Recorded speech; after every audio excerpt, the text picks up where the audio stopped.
महाराष्ट्र गाजवणारा जो विषय आहे म्हणजे पुण्यातील अनधिकृत जमीन व्यवहार जो अमेडिया एंटरप्राइजेस LLP या कंपनीने केला त्याचे अनेक खुलासे मी येत्या काही दिवसात करणार आहे। आज त्याची सुरुवात मला या GR पासून करायची। हा GR आहे ती जी समिती नेमली गेली आहे या व्यवहाराची चौकशी करायला त्याच्यातल्या सदस्यांची। यापैकी 6 पैकी 5 सदस्य हे पुण्यातले आणि पुण्यातले असताना पुण्याचे पालक मागणी आहे की अजित पवार यांनी उपमुख्यमंत्री पदापासून आणि पालकमंत्री पदापासून ताबडतोब राजीनामा द्यावा। आता ह्या GR कडे मी परत येणार आहे पण थोड्या वेळाने। आता पहिली गोष्ट हे जे अग्रीमेंट झालंय त्याच्यात कोण म्हणतं 1804 कोटी होतं ते 300 कोटीला घेतलं, त्याच्यावर स्टॅम्प ड्युटी भरलं नाही, अमुक तमुक तमुक।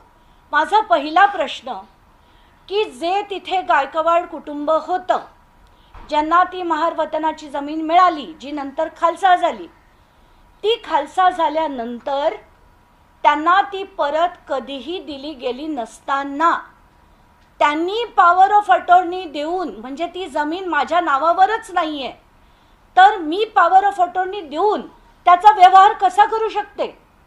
पहिला मुद्दा म्हणजे ती जमीन त्यांच्या नावावर होणं अपेक्षित होतं, त्याच्यानंतरच हा व्यवहार त्यांना करता आला असता।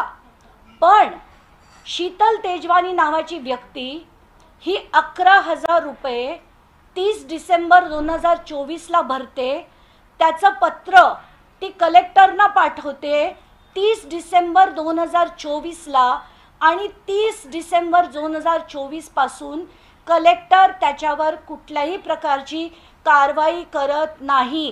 तर अशा कलेक्टरना तात्काळ निलंबित केलं पाहिजे।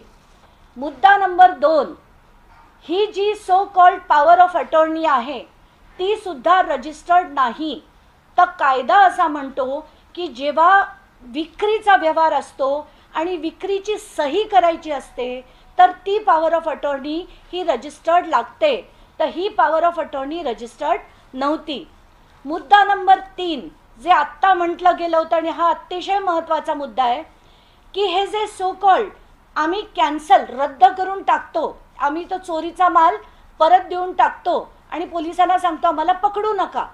तर आता ह्या गोष्टी समजून घेणं गरजेचं आहे की कॅन्सलेशन ऑफ डॉक्युमेंट असेल तर त्याला जे गव्हर्न करणारे कायदे आहेत ते काय काय आहेत। तर त्याच्यात 5 कायदे आहेत।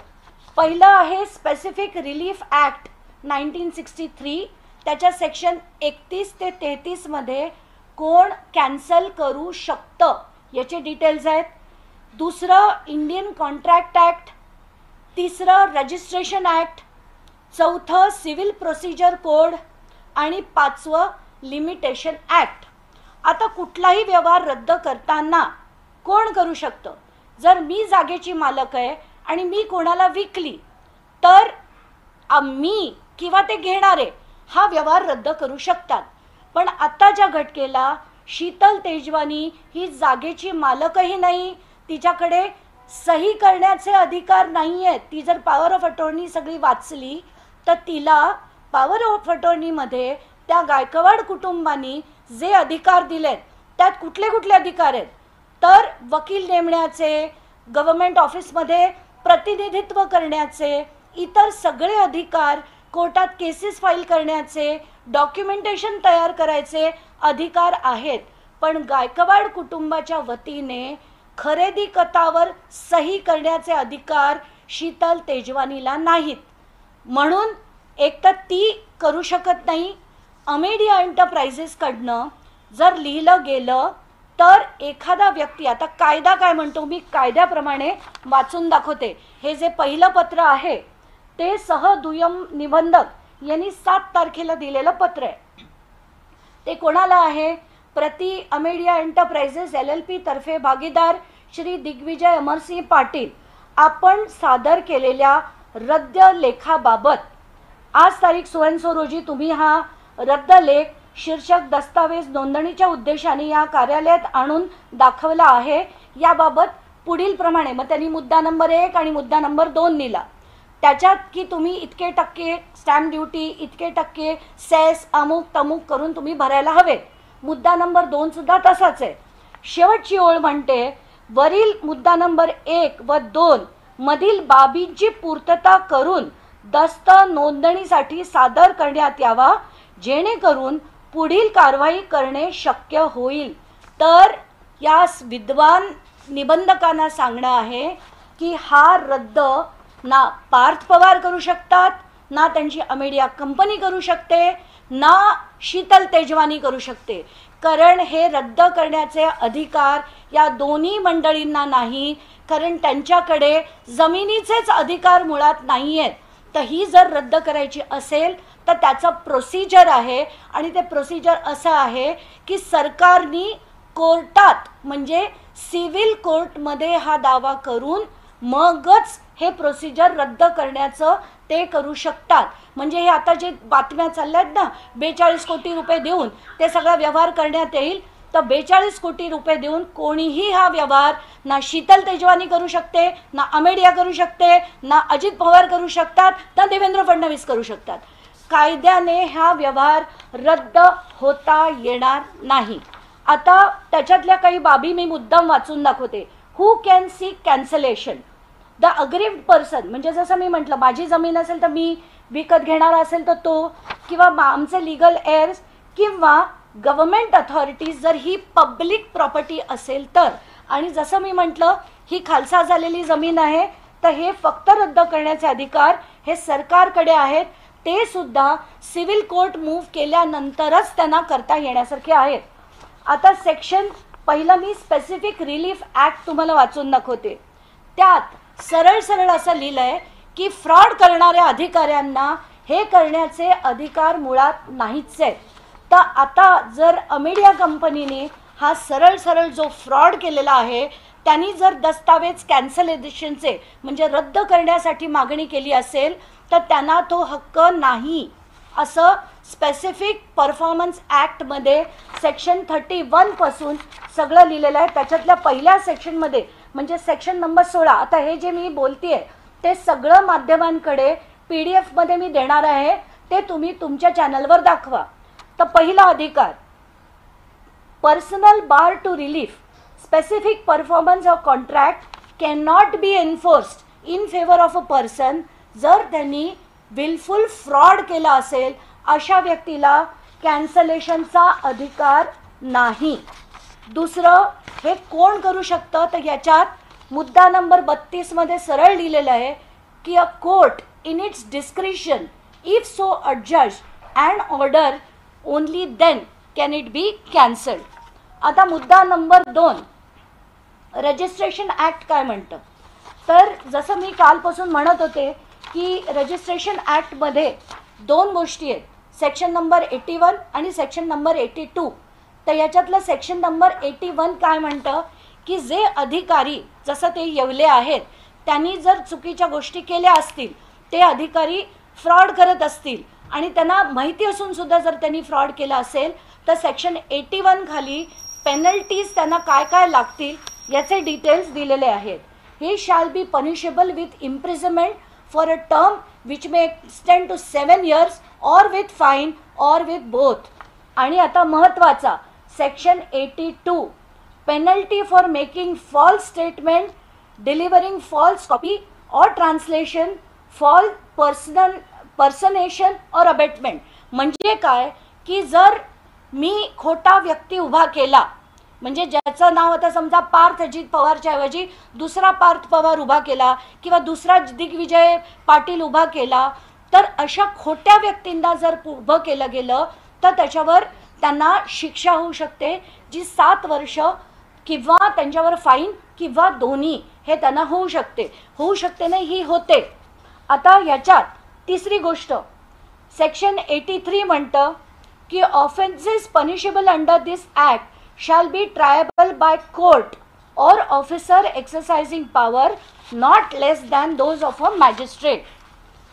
आता सगळ्यात दुसरा गंभीर विषय म्हणजे जो FIR, ज्याच्यात अमेडिया एंटरप्राइजेसचं नाव नाही, पार्थ अजित पवारचं नाव नाही, आणि असं सांगितलं की आम्हाला माहीत नव्हतं. बावनकुळे ते येऊन म्हणतात की आम्हाला वाटलं ते ज्यांनी सही केली त्यांनी सही केली म्हणून त्यांच्या नावावर FIR केली. तर आता कायदा काय म्हणतो त्याच्याकडे आपण येऊया. तर अमेडिया एंटरप्राइजेस ही एक लिमिटेड लायबिलिटी पार्टनरशिप आहे. तर लिमिटेड लायबिलिटी पार्टनरशिप जेव्हा असते तेव्हा त्याचे जे कायदे आहेत ते लिमिटेड लायबिलिटी पार्टनरशिप ॲक्ट 2008 हे त्याचे कायदे आहेत. तर आता ही जी मी पूर्ण ॲक्ट तुमच्या पुढे वाचून दाखवते त्याच्यातलं सेक्शन 38 म्हणतो, आणि हे मुद्दाम ऐका, unlimited liability in case of a fraud. In the event of act carried out by limited liability partnership or any of its partner with an intent to defraud the creditors of limited liability partnership or any other person, or for any fraudulent purpose, liability of the limited liability partnership and the partners who acted with intent to defraud creditors of fraudulent purpose shall be unlimited for any of those limited liability partnerships. Now आता याचा अर्थ की, आणि त्याच्यात पुढे काय दिलंय, the extent of the partner unless established by limited liability partnership that such act, जर त्यांनी असं सिद्ध केलं पार्थ पवारनी की हे मला माहीतच नव्हतं, हे रजिस्ट्रेशन होणार आहे हे मला माहीतच नव्हतं, तरच फक्त दिग्विजय पाटीलवर ते येऊ शकतं. पण आत्ताच्या घटनेला आपण सगळ्या माध्यमांनी हा पेपर दाखवला आहे.